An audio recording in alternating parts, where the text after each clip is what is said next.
Hi, everybody. Welcome to Behind the Scenes. And my question to you is, if you are 2 minutes late in the real world, are you considered late? What do you guys think? Late or not late? Like you're meeting someone for coffee, you're going to a meeting. No. Thumbs up if you're late, if you're 2 minutes late. Thumbs up. Are you late? No. Okay, but if you are on Zoom, oh, Eka thinks you're late. That doesn't surprise me. If you are on Zoom and it's 2 minutes late, are you late? It's such a crazy thing because you see the number there. It's so crazy. Okay, well, we're here, and what we are going to talk about today are, like the little things that have really, and maybe unknown to others, but maybe not, maybe obvious, but the things that have kind of gotten us through the moments of parenting that, you might not have thought they were quite as essential as we realized as we were reflecting.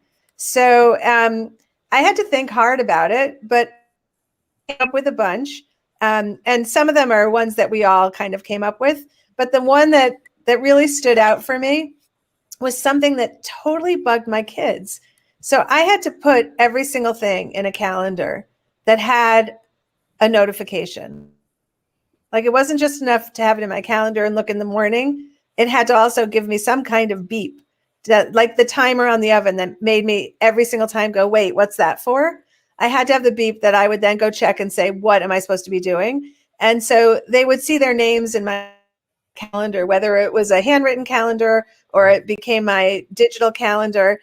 And they were so offended by it. But the truth is, even with that calendar, I was not the best at getting them on time, to places or from places. So I can't even imagine what it would have been like for them.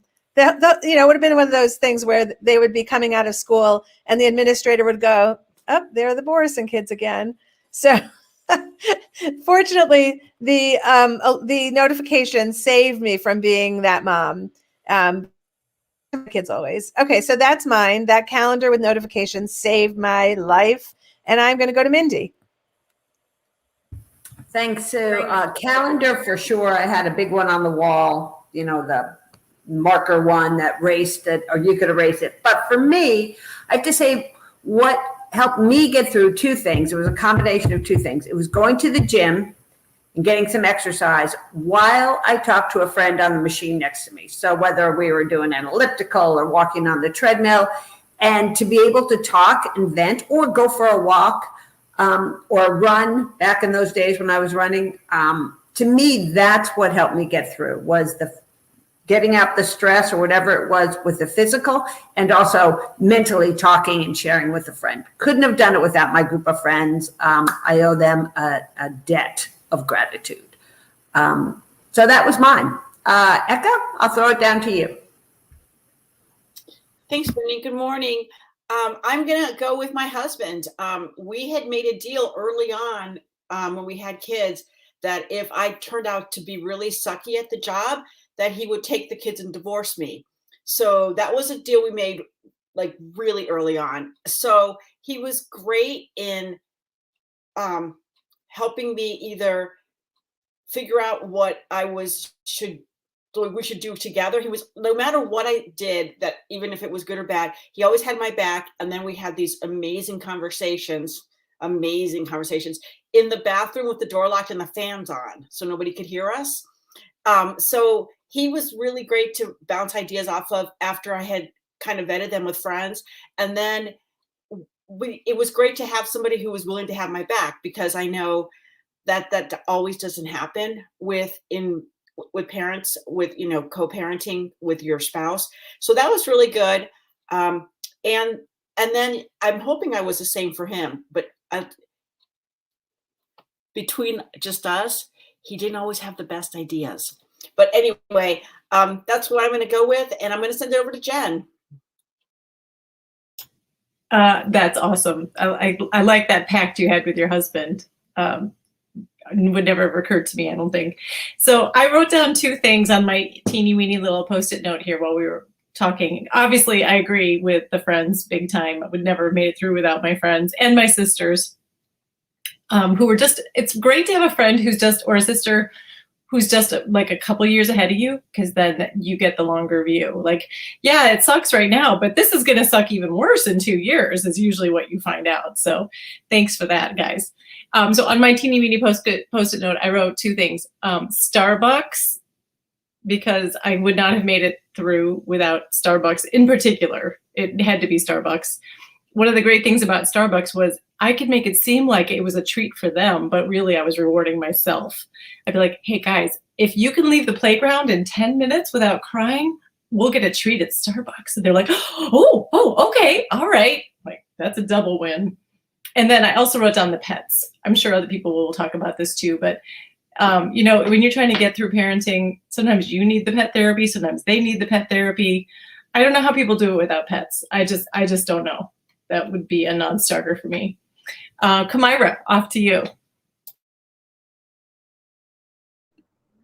Hey, good morning. So I wish I could say the warm and fuzzies. I did it without pets because I have allergies, but our youngest is our house pets. So maybe that worked out. So my thing is our Kindle family library.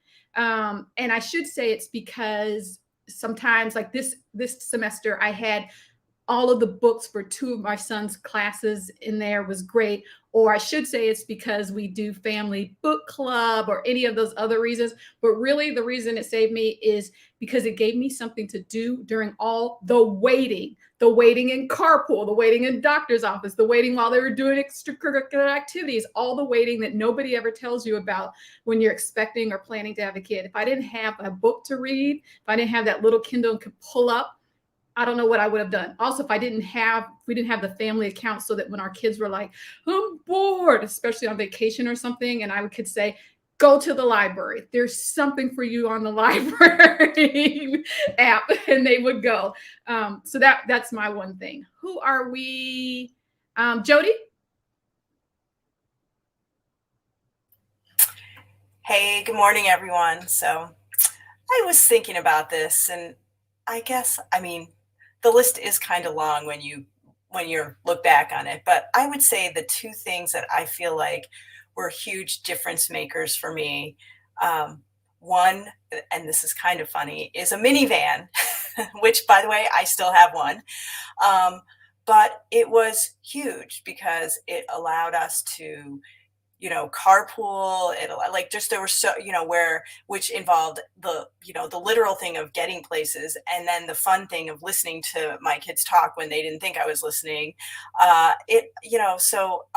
And then later getting them and their things where they need to go and everything else, and family trips. So, I mean, where we really did not have people kind of like, I remember growing up and really like punching my brothers, you know, because we were all too close to each other. So it was like to me, it is still a luxury vehicle, and it will be very sad when I have to get rid of our one that's sitting in the driveway with over 100,000 plus whatever miles on it. And then the second thing is also related to that. And this is something that did not happen until kind of midway through my parenting, but it really was GPS, because my kids did. And I know we talked about tech last week and what we would get rid of, and I wasn't here, but it was, instead of driving to a soccer game and ending up in a cornfield and not knowing where the heck I was, like just being able to have, you know, someone talk to me in a nice, calm voice and tell me where to turn and where I was going. And all of this, life-saving in terms of stress, I remember like before having to sit down and look at maps and go over the directions and what turns I'd have to make. And again, it was a total game changer. And that really helped because I had a lot of kids who went to very strange places for things that they were doing. So that is what I will say off the top of my head. I have one more thing. Is it all right? Can I do one more? Rule of threes. So, and I think my third thing that really kind of saved me from parenting was working. I think just because it got me out of my head where I was thinking about my kids all the time and put me in a space where I could really focus on other things and just have a different perspective, and also just not have time to totally stress out about maybe things that I should have or shouldn't have. But it was just, I look back on now, like that was a difference maker, because it's just like, you know, and it was good for them too, because they knew that there were times I just couldn't do something for them because I had to do what I needed to do and everything else. And so, you know, we talk all the time about, you know, how it's hard to find that balance, and it really is. But that was, I think that's something now that if I weren't working, I think I probably would have needed a lot more therapy. So anyway, all right, moving on up to Sharon. These are such great answers. And I was thinking, what else can I say? I'm not going to get into all the things like washing machines and indoor plumbing, but I mean, think for a second what parenting was like 100 years ago. So yeah, let's just say that's the baseline. Thank goodness for those things. But I would add getting out of the house as something that saved my parenting. Like when they were small, I was at home with my kids when they were small. And, you know, it just, some days it seemed endless, like the cycle of naps and like playtime and messes and like just getting out to the library story time at that and seeing other people that I could be friends with or whatever. It just saved us. It gave us something to do. And I think the grown-up version or the teenage version of that, my kids are 11 to 16 right now, is vacations. And even if it's nothing fancy, like a road trip to see grandparents, it's so great because it gives us something we have to do together. Like at home, I feel like we're all going in our own directions, or there's the Xbox there or whatever, but the Xbox does not travel with us. The phones do, but still they're in the car with us and we're having a common experience. And that becomes some of our greatest memories. And it's part of our family story. And we'll talk about, oh, remember that time? And, you know, it wasn't funny at the time when the kid was throwing up on vacation or whatever. But, you know, they say those things make the best stories. And I think stories are an important part of family togetherness. So I think vacations give us a lot of that. And I'm so grateful for that time, especially as my oldest is chugging along in high school. And I find it's finally becoming more real to me that won't be around forever. So that's what I have. Who should I be passing it to? Well, Jessica has to go last, but I'm going to just share a comment from Natalie. Sharon, thanks for that. And Natalie, here you go. Thank you, Natalie, by the way. When our girls were very young, we had what we called the goodie bag. It was a small backpack filled with crayons, activities, and sticker books, and other fun little things that we could take into restaurants to keep them occupied. We would do the activities together and made the time pass faster while we were waiting for our food. We saw too many kids acting up in restaurants. You know, it's interesting. I think that's a brilliant idea. Any kind of goodie bag can grow with your family because it's never, okay, I don't know why I can't make it disappear. Hold on, let me see if anyone else is trying to help. Yeah, I'm not touching. We still carry cards. I still carry cards in my purse. That's amazing. That's like the teen version of the goodie bag. Like if we find ourselves somewhere. Love it. I love the suggestion. And also it means you're planning ahead for the things that aren't going to work.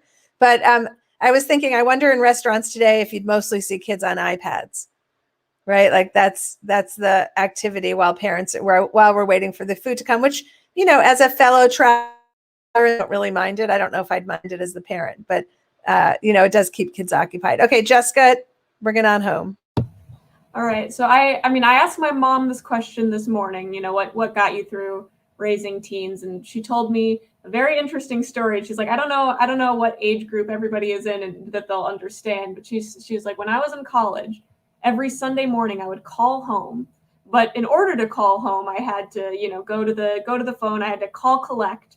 I'd, call an operator, say like, I'd like to call Barbara and Richard Rosenfield and call home. And then my grandparents would deny the call and then call her back in order to save money and not actually do the collect call. And she was like, I think that probably you guys all having cell phones and being able to, you know, call home whenever without having to call collect and then have it canceled probably saved her butt. So, cell phones. Yeah, that cell phones is a great one. I can't believe it took us all the way till Jessica to get to that. Wow. I mean, it is true. It lets really stay connected in some bizarre situations where kids travel or they spend a year abroad and you're really part of their lives. Okay, I'm going to end with Parents Magazine, which was a big support for me and made me a loyal lover of magazines for parenting advice. It led to founding Your Teen Magazine. So I'm grateful for Parents Magazine on so many levels. I remember the thing I loved about Parents Magazine when my kids were little was information came in bite size. So I couldn't read like 4 pages of an Atlantic article that I can enjoy now, but I could read like the little teeny paragraph in there that had this suggestion that when you take your kids to the grocery store, give them make up little cards, cut out like pictures of the things you need, and give it to your kids. Let them go find those things. And that treasure hunt was like saved my life 8 billion times, as they probably annoyed everybody else in the store, but they came back with the items they were looking for that I needed. And it was like, wow, that could change your day. If you have to take the kids to the grocery store with you, it was such a lifesaver. So I was a big fan of those tips, those parenting hacks, and hopefully we are, paying it forward with all the information that's coming out of Your Teen. So everybody, thanks for being here with us. Natalie, thanks for sharing a comment, and we look forward to seeing you next week. Oh wait, before we get off, Kamira. Oh my goodness, tell us about tomorrow. Wait, you're on mute, Kamira. You're on mute. Okay, sorry about that. Thanks for remembering. Tomorrow, we're speaking with Beth. Beth is a psychologist. She is going to tell us how to deal with troubling teen behavior. And it can be across the spectrum. It can be the little niggling things, or it can be seriously troubling teen behavior. She's going to be taking your questions live on air. So please tune in tomorrow, same place, same time, 10:30 a.m. Tuesday.